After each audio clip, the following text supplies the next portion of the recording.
VS classes के YouTube channel पे आप सभी का स्वागत है। आज की क्लास में हम मध्य प्रदेश की राज्य व्यवस्था देखेंगे। ठीक है, मध्य प्रदेश की राज्य व्यवस्था हेडिंग दे देते हैं।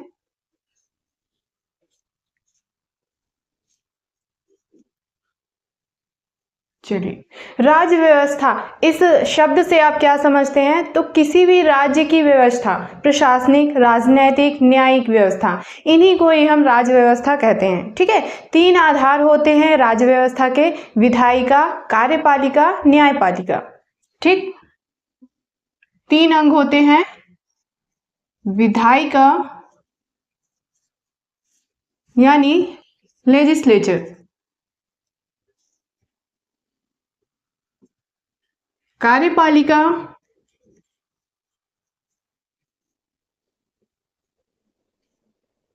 यानी एग्जीक्यूटिव,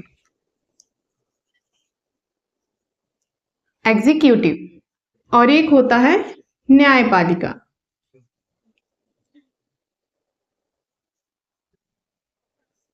ठीक है, जुडिशरी। ठीक, अच्छा, अब इन तीनों के क्या कार्य होते हैं? अलग अलग कार्य। जैसे कि विधायिका नियम या कानून बनाने का कार्य करती है। ठीक है, कार्यपालिका उन नियमों और कानूनों का पालन करती है और करवाती है। ठीक है, न्यायपालिका न्याय संबंधी कार्य देखती है। अगर किसी कानून या नियम का उल्लंघन हो रहा हो तो वहां पर आपका न्यायपालिका वर्क करती है। ठीक है, अगर हम विधायिका की बात करते हैं तो इसको भी तीन फॉर्म में आपको देखने को मिलेगा। इसके तीन स्ट्रक्चर आपको देखने को मिलेंगे। इसमें आता है आपका विधानसभा,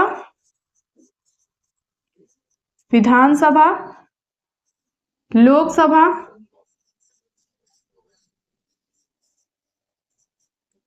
और राज्यसभा।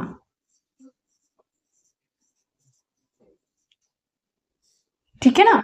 कार्यपालिका के अंतर्गत आपको दो स्ट्रक्चर देखने को मिलेंगे, एक स्थायी कार्यपालिका और एक अस्थायी कार्यपालिका। ठीक है, एक मिलेगा आपको अस्थायी कार्यपालिका और एक स्थायी कार्यपालिका। अब ये दोनों क्या हैं? ठीक है, एक और नाम से इसे जान सकते हैं आप। अस्थायी कार्यपालिका को आप राजनैतिक कार्यपालिका भी कह सकते हैं। इसे एक और नाम आप दे सकते हैं। अस्थायी है तो राजनैतिक कार्यपालिका। ठीक है, और स्थायी कार्यपालिका को आप प्रशासनिक कार्यपालिका कह सकते हैं। ठीक है, अब ये दोनों चीजें क्या होती है, थोड़ा सा छोटा सा डिफरेंस है, मैं यहाँ समझा देती हूँ। राजनैतिक कार्यपालिका, इसके अंतर्गत आपका मंत्री परिषद आएगा। ठीक है, स्थायी कार्यपालिका, इसके अंतर्गत आपका सचिवालय आएगा। ठीक है, अब ये बता दिया मैंने क्या आपका, इसमें राजनैतिक में आपका मंत्री परिषद और इसमें सचिवालय। ठीक है, ये जो होते हैं ये संविधान और जनता के प्रति उत्तरदायी होते हैं।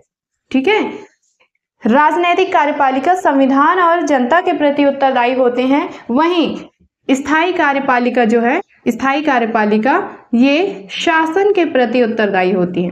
ठीक है, शासन के प्रति उत्तरदायी। ठीक है, चलिए, इन्हें जो है जनता के द्वारा चुना जाता है, जनता द्वारा चयनित।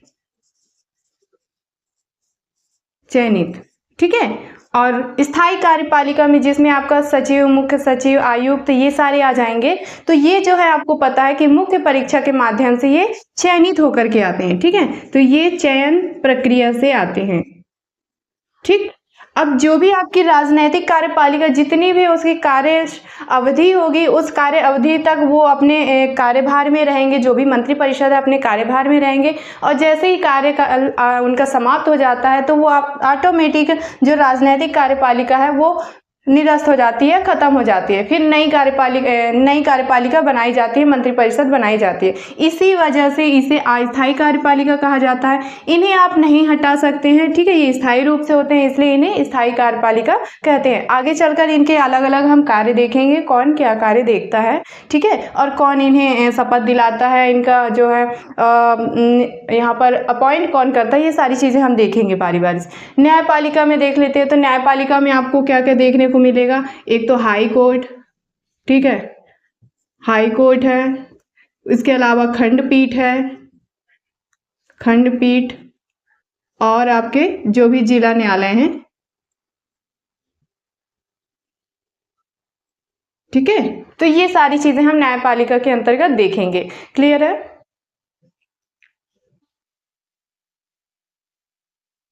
मध्य प्रदेश में विधायिका में जो भी सीटें हैं उनका वितरण किस प्रकार है वो स्ट्रक्चर यहाँ पर देख लेते हैं। ठीक है, सीटों का वितरण।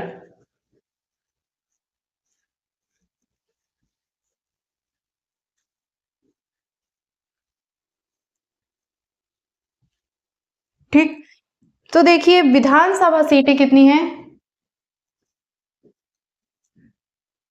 विधानसभा, ठीक, इसके बाद लोकसभा देखेंगे और राज्यसभा सीटें। ठीक है ना। तो मध्य प्रदेश में जब अविभाजित मध्य प्रदेश, ठीक है, जब इसमें छत्तीसगढ़ शामिल था तब की बात कर रहे हैं, तो अविभाजित मध्य प्रदेश में विधानसभा सीटें थी 320, ठीक, 320, और वर्तमान में सीटें कितनी हैं? 230। ठीक है, इस 230 सीटों में से एसटी के लिए जो रिजर्व है वो है 47, ठीक है, और एससी के लिए जो रिजर्व है वो है 35।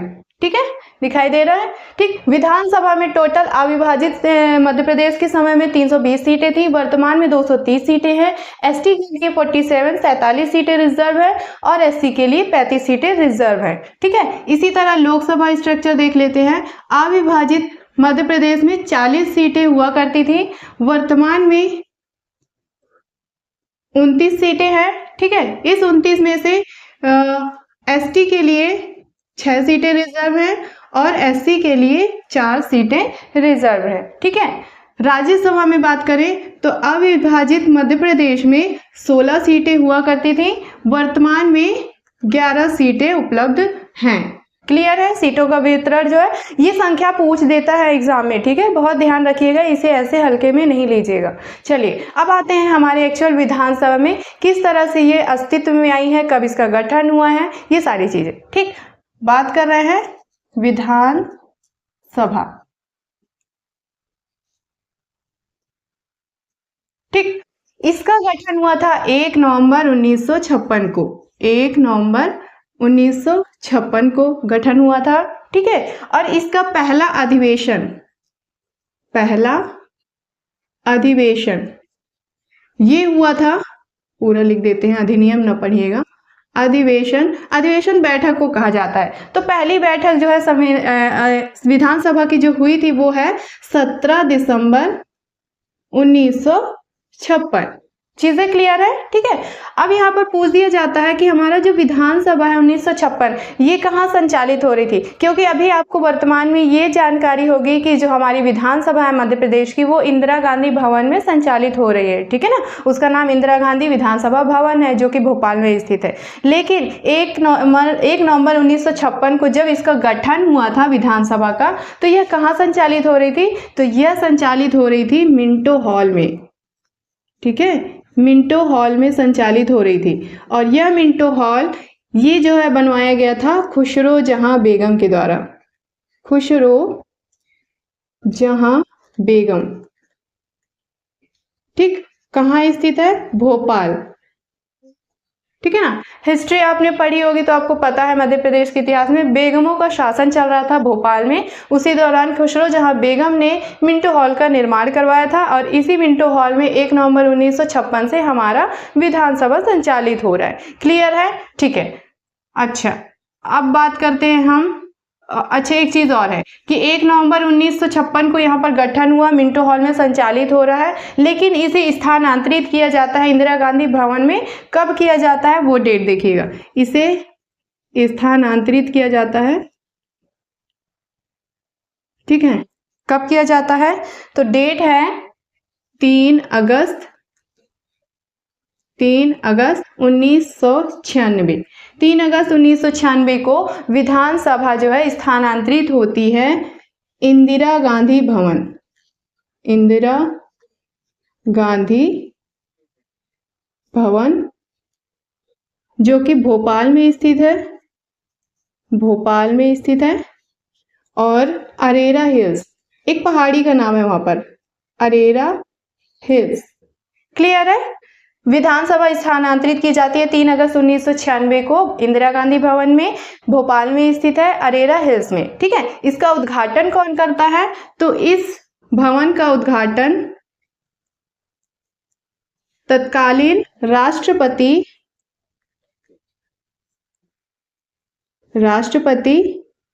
शंकर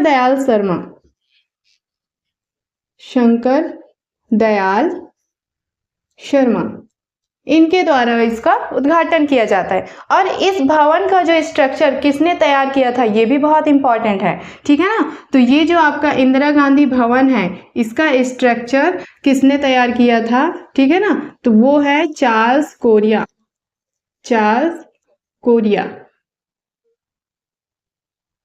यहाँ से ठीक। तो चार्ल्स कोरिया ने इस भवन का जो डिजाइन है वो तैयार किया था। इसके अलावा चार्ल्स कोरिया ने भारत भवन और पर्यावास भवन, ठीक है, इनका भी स्ट्रक्चर चार्ल्स कोरिया ने तैयार किया था और इनका जन्म हैदराबाद में हुआ था। क्लियर है इतनी चीजें। एक इंपॉर्टेंट फैक्ट है इंदिरा गांधी भवन से, इस भवन को यहां पे लिख देती हूं, इस भवन को आगा खां अवार्ड, ठीक है, इंदिरा गांधी भवन को आगा खां अवार्ड से सम्मानित किया गया है। इसे चार्ल्स कोरिया ने बनाया है। ठीक है ना। और 3 अगस्त 1996 को इसका उद्घाटन किया गया था तत्कालीन राष्ट्रपति शंकर दयाल शर्मा के द्वारा। ठीक है। तो अब चीजें देख पा रहे हैं आप, 1 नवंबर 1956 से लेकर के 3 अगस्त 1996, इससे बीच का जो समय है, वहां पर हमारा जो विधानसभा है वो मिंटो हॉल में संचालित हो रहा था। उसके बाद से वर्तमान तक इंदिरा गांधी भवन में संचालित हो रहा है। ठीक है, इतनी चीजें। अच्छा, अब क्या 1956 से पहले विधानसभा नहीं थी क्या हमारी मध्य प्रदेश की? तो बिल्कुल थी, एक अस्थायी विधानसभा। जैसे ही स्वतंत्रता देश आजाद हुआ था, स्वतंत्रता हुआ था, ठीक है, उसके बाद से एक अस्थायी विधानसभा संचालित हो रही थी और वह विधानसभा कहां पर? आपके मोती महल में संचालित हो रही थी। तो ये अभी इंपॉर्टेंट फैक्ट है, यहां पर आप नोट कर लीजिएगा। 1947 से लेकर के 1956 तक, गठन होने तक, स्थायी विधानसभा बनने तक, जो हमारा विधानसभा है, ठीक है, विधानसभा ये संचालित हो रही थी मोती महल में।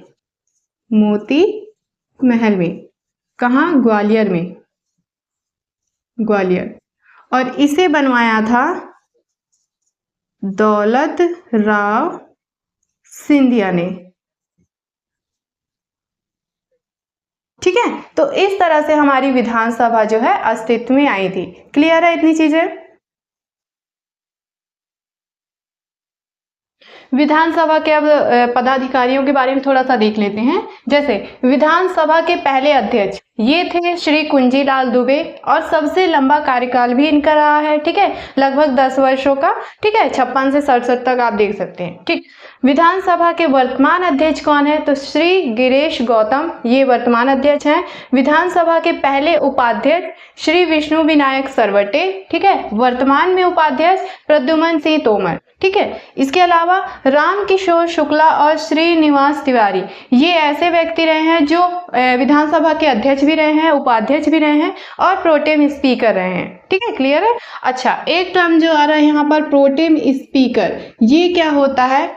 तो इसे थोड़ा सा समझ लेते हैं। प्रोटेम स्पीकर, इसे आप एक अस्थायी अध्यक्ष कह सकते हैं। ठीक है, अस्थायी अध्यक्ष होता है जैसे ही विधानसभा के अध्यक्ष का जो कार्यकाल है वो समाप्त होता है और नए विधानसभा अध्यक्ष चुने जाने की जो प्रक्रिया होती है, उसके बीच के समय में विधानसभा संचालन करने का जो कार्य है वो प्रोटेम स्पीकर करता है। ठीक है, इसकी नियुक्ति राज्यपाल द्वारा की जाती है। ठीक है, राज्यपाल द्वारा की जाती है। ठीक है, तो जब तक नए विधानसभा अध्यक्ष नहीं चुने जाते तब तक यह विधानसभा संचालित करता है। ठीक है, जैसे ही नए विधानसभा के अध्यक्ष बन जाते हैं तो इसका कार्यकाल स्वतः ही समाप्त हो जाता है। ठीक है, ये क्या काम करता है? तो विधानसभा को संचालित करने का काम करता है और जैसे ही नए विधानसभा के जो सदस्य होते हैं उनको यह क्या करता है? शपथ दिलाता है। ठीक है। नए विधानसभा के सदस्यों को शपथ दिलाता है और जैसे ही नए अध्यक्ष चुने जाते हैं उसके बाद इसका कार्यकाल स्वतः ही समाप्त हो जाता है। तो ये होता है प्रोटेम स्पीकर। इतनी चीजें क्लियर है। उम्मीद है वीडियो आप लोगों को पसंद आई होगी, तो वीडियो को लाइक करिएगा, ज़्यादा से ज़्यादा शेयर करिएगा, चैनल को सब्सक्राइब कर लीजिएगा और नेक्स्ट वीडियो में फिर हम कार्यपालिका और न्यायपालिका को भी देखेंगे। ठीक है।